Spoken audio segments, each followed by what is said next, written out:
Welcome back to the Most Days podcast. I'm Courtney.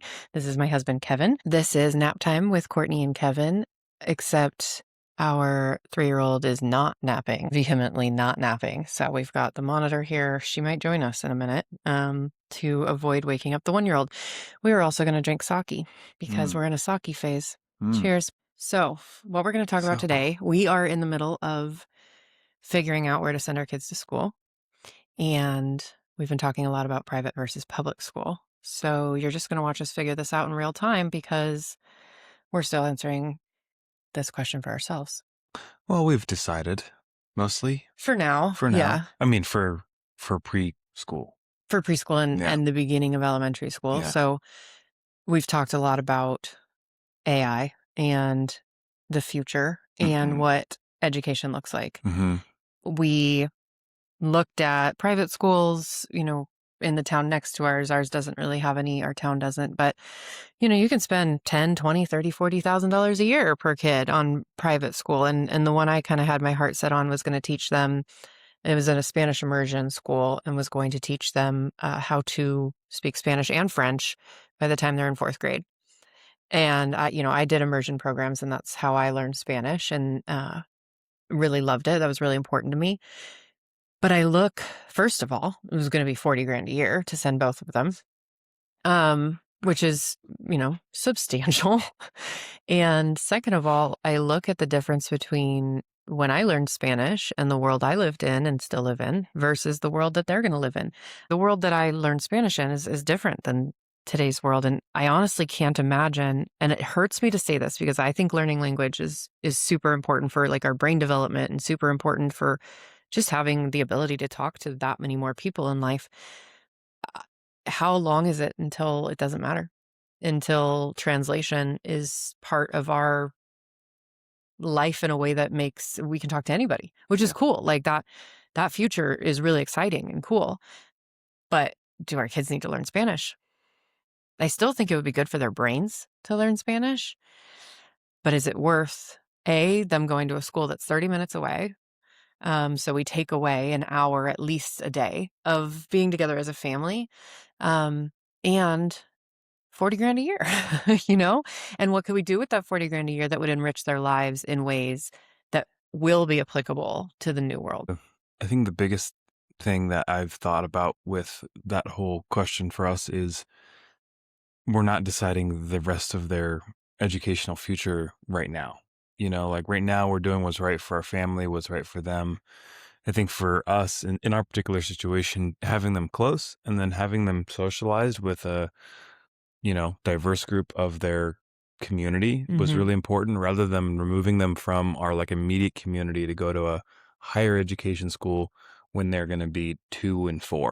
I think that was my thought process was mostly about safety, that's always there. But the other part of it, I think, was making sure our kids have the opportunities to excel in things like, they're just in a good educational system that gives them the opportunity to flourish in something that they might be really talented at or something.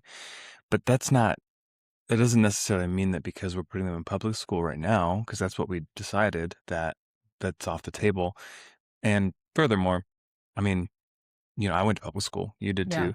And now I took a year, I took a semester of Spanish in high school and I hated it and I wasn't good at it. But I knew several other kids who started Spanish in high school and they did great and they speak Spanish. I think if we really see in the future that learning a second language is really critical or we think that's something they want to do, then they can learn that when they're 15. And we can get them a tutor for far less than $40,000 a year. Yeah. Also, their mom speaks Spanish. I can help.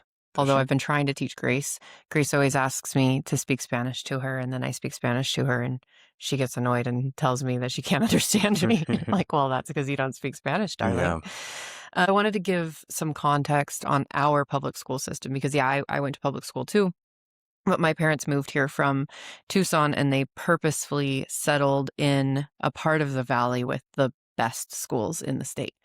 And we live in a town that's known for having some of the worst schools in the state or in the valley, I would say, because we're still in a very upper middle class, well-funded area, but our little town that we live in has a lot of retirement folks, and those people don't vote for raising budgets for the school system, and we don't have primary property tax, which would go to the schools. There's a lot that our town doesn't do to fund the schools, and so there's this idea that the schools are bad.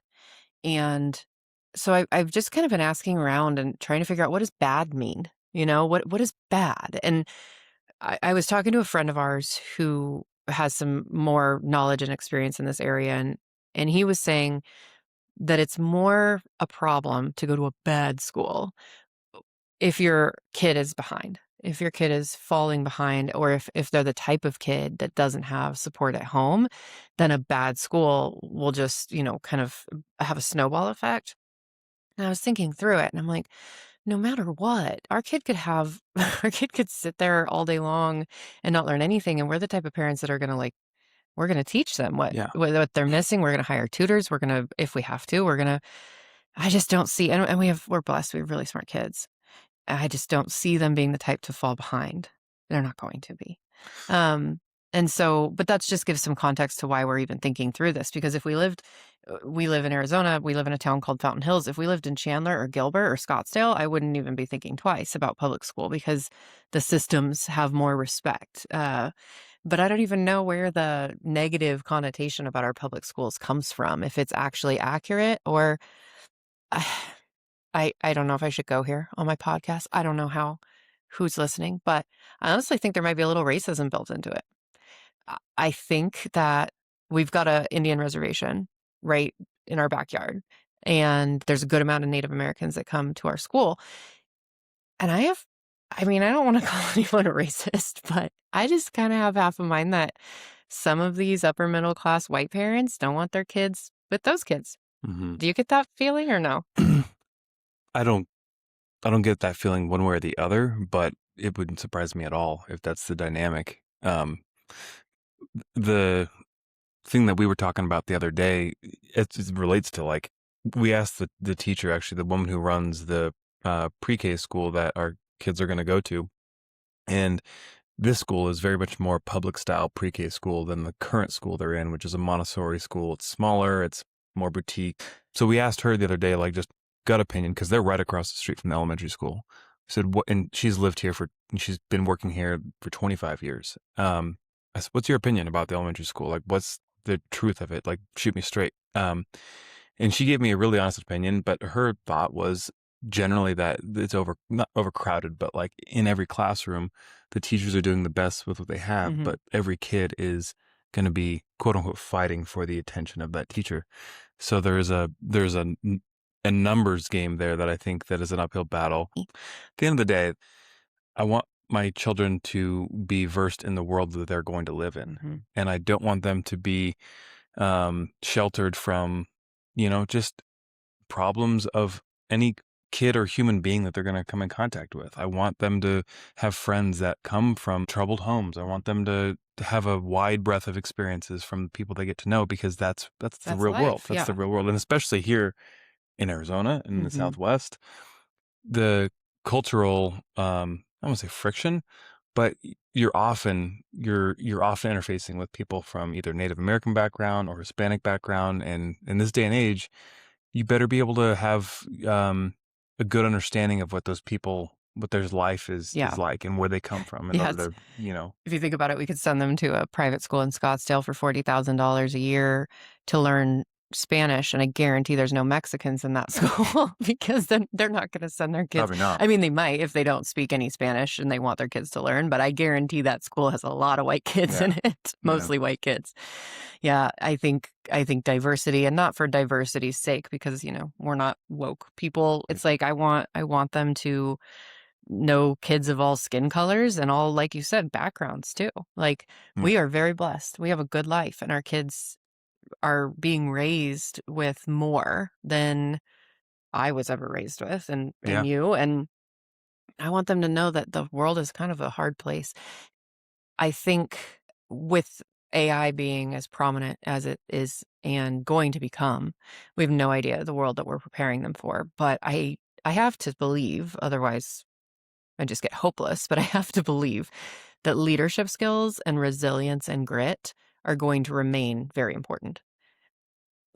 Yeah. They have to, right? If not, what else do we have if the robots do everything? And I was thinking through this, like, the modern education system was built during the industrial age when we were basically training people to, like, work on an assembly line. And we needed them to have basic skill sets of reading, writing, and arithmetic to be able to be good employees at the factories. And because that's what fed America's growth during that time. And the education system in general hasn't really changed since then. That's why Montessori and other types of school systems have become so popular, because it's people recognizing that this particular way of educating kids is not necessarily built for today's jobs. If it's not built for today's jobs right now, like the education that we got didn't prepare us for the jobs that we have right now. I don't like to say that. It did prepare us in that it taught us to, like, work the system. Yeah. It taught us to follow rules and who do you gotta kiss up to and how you climb a ladder. Like, it did teach us those things, but it didn't teach us the skill sets that we use at work. Now, whatever they're teaching kids in school, no way in hell they're ever gonna use any of it at work, except for leadership and social skills and human skills. Like, what are they even reading, like, I think about reading and writing. I hope those things never die. I love to read and write. That's why I'm doing this. But uh, in a couple decades, will we need to read and write? We won't need to read and write now. You could get by without knowing how to read today. Yeah. I think for myself, like we both went to college for degrees, or at least me. He went to college for, you knew I was going to say. Yeah, of course. Kevin went to college for tree identification. Yeah, that's exactly what it is. No, I went to college for a very specific thing. What was it? My degree is natural resources management with an emphasis in conservation and restoration. He can tell you all the trees. Yeah, it was about wildlife biology and resources and conservation and all that, which I know she doesn't really ever go outside, so it doesn't really concern her. Things just show up and they're just there. I have trees out back. Yeah. Anyhow, for me, like I went to college with a very like clear goal in mind, and I had a pretty good focus on where I wanted my career to go and where I saw myself ending up. That didn't really pan out. I got a great job in that field. Yeah, I got a great job in that field after college, exactly kind of in the path that I wanted to go, and quickly realized this isn't, the way I wanted to spend the rest of my life. And then, it wasn't then, but it was sometime later when I realized, looking back on college, what I got out of it, and there was times where I felt like, oh, it was just a waste of time and money. But like, for the most part, I really, like, I actually flourished as a student when I got to college. I wasn't a great student all the way through middle school, high school. Like I was an athlete in high school. I focused on, I wanted to play football in college. That's all I wanted to do. And school was just kind of a distraction to me. So it was never a priority. So once I got to college, though, I really, really kind of thrived. And so I really started to enjoy school and education once I got there. But what I got from it, like why I feel like I liked it, wasn't necessarily because, I enjoyed the subject matter, but I don't read environmental literature every day. I read a lot, and I read and I wrote a lot, and I did a lot of discussion forums and did a lot of humanities courses and stuff. It was a liberal arts school. But I think what it taught me, which is something I think our kids can learn, certainly in the public school system and certainly in the real world, is showing up, having discipline, having just real world problems that you've got to face, and real world, structure that your life is. And I'm not trying to say people that put their children or people that live in a a private school system it's not real world. It's not at all what I'm saying.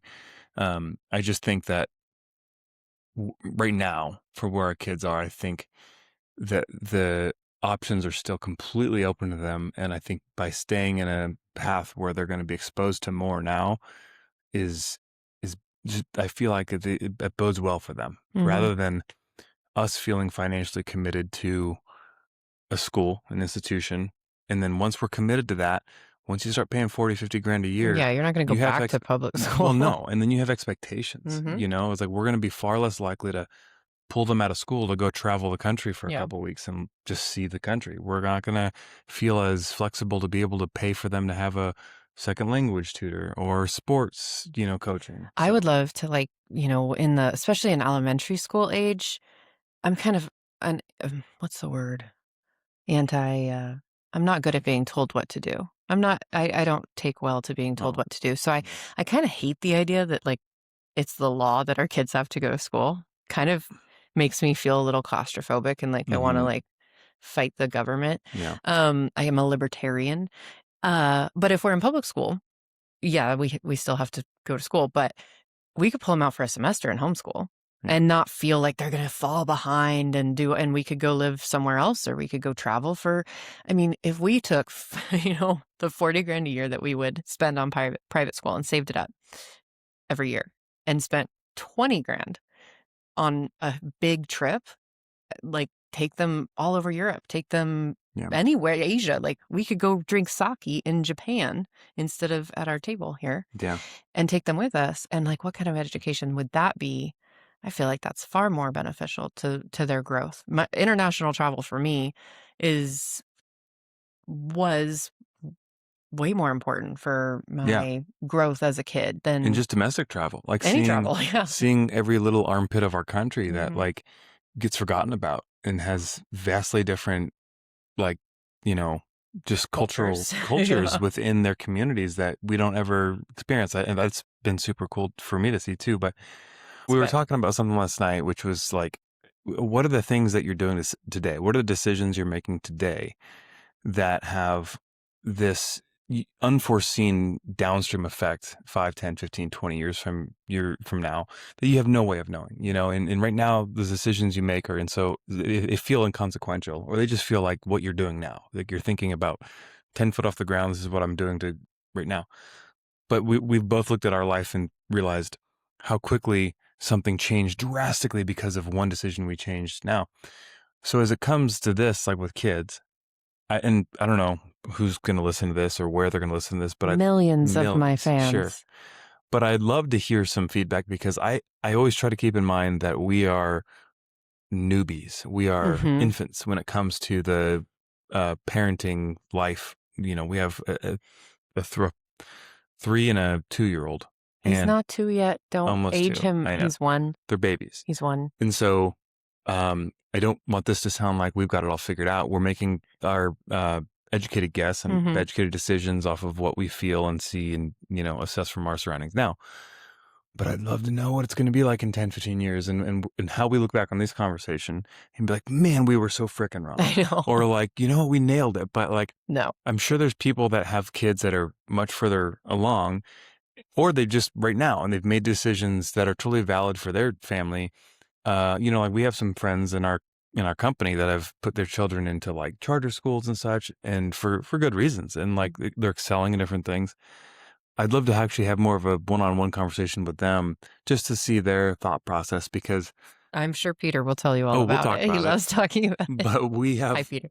we I mean, because I've gone down every rabbit hole with Yeah. that, like especially safety and like what are my kids exposed to? What are the But I social things that our kids are going to be exposed to potentially? Whether that's good or not, so there's a lot more to the whole thing than um what well, obviously our decision is our decision, and like what we decide now and what we feel about things is now, but like I wish we could have a crystal I ball. know. I go back to uh, so our friends that have put their kids in charter schools, are putting them in schools that are close to their homes.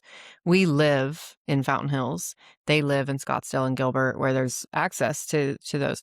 We kind of live in a relatively isolated community where anything is a 20-minute drive over our little mountain pass or through our little mountain pass. Um, and so I don't if we lived in Scottsdale, Gilbert, Chandler, I would feel differently, I think. Yeah. It's to me, proximity is really important. Like, I walked to school as a kid, and like, I have more memories, and I feel like I learned more about how to be independent, how to be brave, how to say no to things, how to be a good friend. I learned those things walking to and from school, Hmm. not sitting in a classroom. I learned a lot being able to cross the green belt to my best friend's house growing up, and if we put them in a school 30 minutes away, they're not gonna have that village built in. And that's the biggest part for me. And even when it comes down to safety, again, I'm kind of anti-establishment a little bit when I don't really trust anyone to keep my kids safe. So if I'm 5 minutes down the street, I just picture in the most horrible situation. I want to be able to be there in 5 minutes. Mm-hmm. And because I'm Yeah. going to go shoot that man. Like I will take him Yeah. down. I don't trust anyone Yeah. else, you know? And so I would rather be close. And our little school is like tucked away in our little, Yeah. back in our community. And it's right down the street from our house and it's right down the street from our office. And I love the idea that we're building this like our world as we get older in so many ways is getting bigger and in a lot of ways is getting smaller. We Yeah. don't leave our town very often. We leave to travel, but we don't leave to like go to the city, you know? Yeah. And there's parts of that I really like. My parents live down the street. My brother lives here. His parents they are going to move here eventually. I don't know. I want to keep my world real tight.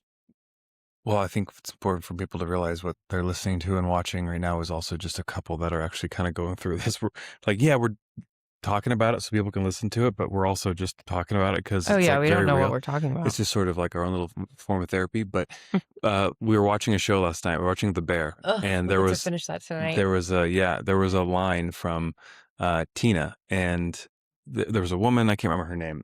She was Ugh, having a meltdown. His sister. Natalie, Shug. Natalie, yeah, Shug.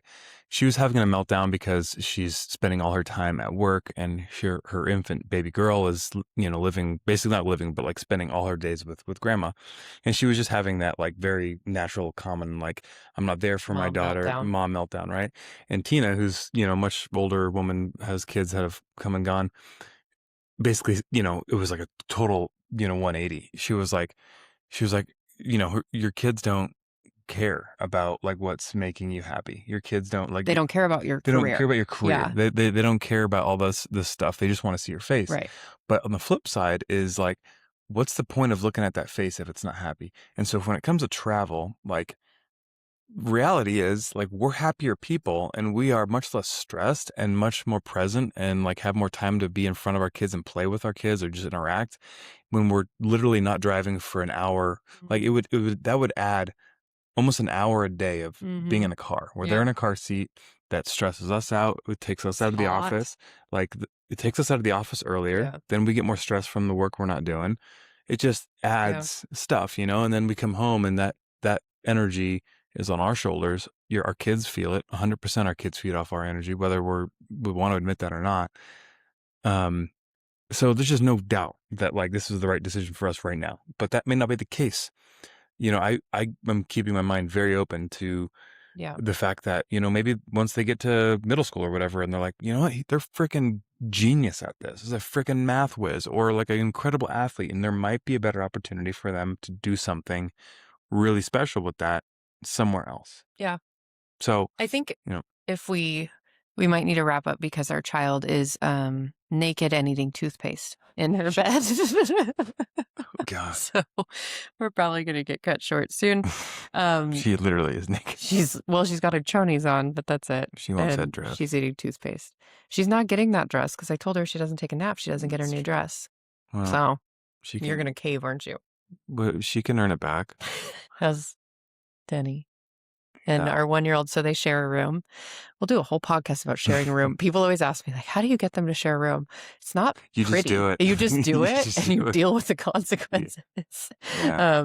I think it's the right decision. I know it's our only decision because our house is small and we haven't Well, built look our. how much they love each other. Yeah. They're so So he's special. sleeping and she is naked eating toothpaste, rolling around on the wall.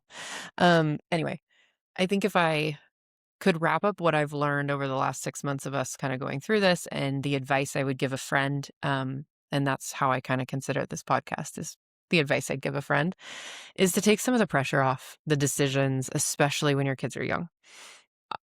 There's not going to be a perfect answer. No. And the answer you come to and the thing you choose is the right thing. Like that's kind of what we got Yeah. into last night. All of these things had to line up for us to meet and us to make these beautiful children. And any one of those things could have gone differently and it wouldn't be here. So it doesn't matter. Just choose what feels right because at the end of the day, we just want kids who are I don't want to say happy because that's something I'm kind of pushing back against, is that the goal in life is to be happy. But I want kids that are well adjusted, that are strong, resilient, gritty, that know how to feel happiness and find happiness, and that are filled with joy and love. And I just can't imagine that private school or public school is going to be the deciding factor in those No. things. The one thing we didn't talk about, and no need to get into it, but like one of the catalysts for us looking into the public school versus the private schools, because the current school they're at, we weren't really happy with the consistency and stability of their structure and the teachers and things. There was a lot of fleeting stuff there. So we got really uncomfortable with that. As much as we loved the school in the beginning, it just started to feel like that wasn't the best. Regardless, the takeaway, I think, for us and for like anybody else is, you know, your children, you know, your family, you know, the dynamics that are going on in your world better than anybody. And you're not going to find it in a blog or in Google or on a podcast. Except my podcast. No, you just need to trust your gut, and you need to know, you need to trust yourself and your assessment of what's happening. And we could see for our children, or at least Grace, the effect of some of the instability and or lack of consistency that was happening. Like maybe if there was more consistency at school, she would not be She eating would be toothpaste in her sleeping. chonies. She would probably be learning violin right now. No. But so that was really it. It's like, you know, don't put too much pressure on it. Like, to your point, it's like, I think the pressure comes from a lot of people when you're like trying to like, is this the right decision or the wrong decision? No, It's the you need to decision. make the decision and trust your fact, you know, your ability to make Yeah. that decision. And stand strong on that decision. I Yeah. think I see so many people that they make a decision that they feel like is not maybe the right or a cop out, and then they just constantly apologize for those decisions. And I mean, I'm struggling with that, like kind of taking responsibility for, or not pride in my decisions and in my reactions and my emotions and whatnot. And yeah, do what's right for your kid. You do know your kid best, and I think the internet has made it so hard for us to really believe that anymore. Just don't fuck it up. You know, it's not a big deal. It's not a big deal. It's just there's no wrong decision. Just don't make a mistake. Yeah. Just don't fuck it up. No, just I think take a deep breath, because we don't even know. We don't even know the jobs we're preparing them for. So stay nimble. yeah. That's I've said that to like you a lot, not because you need to hear it, but I feel like it's like we can make a decision for today, and you know, course correct if we need to. Like, just stay aware of what's going on and not feel too entrenched and like committed to something and not willing to depart from that. So that's all we can do. So what do you want to talk about next on our podcast? Well, kind of what we were talking about last night. Gosh darn it, here she comes. What we were talking about last night. I know, and that we would be were kind of not we fun. were not high, but it was very much a stoned It sounded conversation. like we Like were if someone listened to us, it'd be like, God, what are you guys smoking? I need some of that. And I don't know which direction it goes, but it just felt like, you know, ultimately, I think for me, it was like, not what makes you happy, but like, make your life mean something. Make your life have some purpose, whatever that is, and the reason why. So that'd be a fun one. And she can open Our that door. daughter is trying to open her door. Come here, Grace. Shh. Come here. Shh. Close the door. Shh. Quietly. She cannot close that door quietly to save her life. Come here. What are you All right, doing? we're going to wrap up because we have a little one here and she sang some songs. Maybe we will post just the vocals later because she's, you know, doesn't have clothes on. But this was great. Thank you for joining me. I really appreciate Yes, it. thank you. And I'm excited about the decisions that we've made. And I hope that's helpful to others to just take a deep breath and do what's right for your kids right now. Yeah? Just do what's right Just now. all right, we're gonna go. All right, bye. Sign off. I don't know Sign how to off. say I don't goodbye know to a what to say. podcast. I've been You trying. I just said end it. the other day, I said, have a nice day. You'd have a calling, like, what's your, like stay wild. Oh, like, yeah. what's- I'm Courtney, and this is Most Days. Thank you for joining us. Yeah. That's good. Perfect. All right. There's toothpaste in my bed. Why? Say, are you sad? Because there's toothpaste in your bed? Mhm. Why is there toothpaste? Why is there dog hair all over you? And why is there toothpaste in your bed?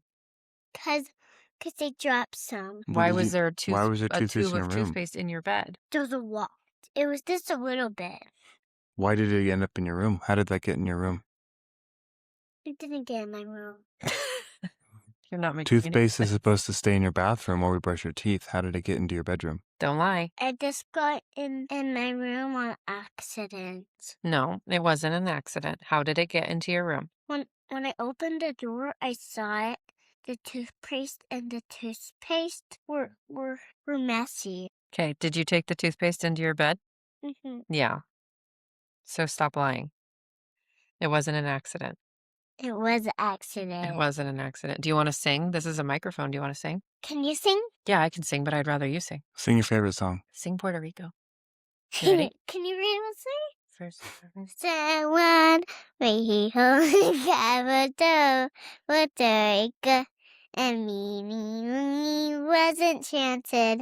The whole crane clapped and we landed. Good Do you job. want to do just two? So I took the bus to Key West.